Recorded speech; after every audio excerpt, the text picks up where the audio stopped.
Heboh peserta tes CPNS 2021 Kota Malang diminta uang parkir Rp15.000. Pelaksanaan tes peserta CPNS di Kota Malang viral di jagadmaya. Hal itu karena tarif parkir sebuah mobil dibanderol Rp15.000 pada Senin 6 September 2021. Hal tersebut sempat dikeluhkan oleh satu warga dalam sebuah forum pengaduan publik Kota Malang di grup WhatsApp. Dikutip dari grup tersebut, warga menunjukkan karcis parkir yang semula nominalnya Rp3.000, kemudian diganti Rp15.000 melalui tulisan. Padahal, retribusi parkir di tempat umum sesuai Perda Nomor 3 Tahun 2015, tarif kendaraan mobil di Kota Malang dipatok seharga Rp3.000, sedangkan sepeda motor atau kendaraan roda 2 dipatok Rp2.000.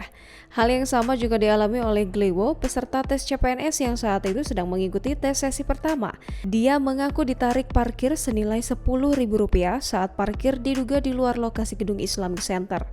Sementara itu, saat dihubungi, Kabid Parkir Kota Malang Mustaqim Jaya membenarkan bahwa hal tersebut terjadi saat di luar parkir gedung Islamic Center. Jangan lupa subscribe, share, komen, dan like ya!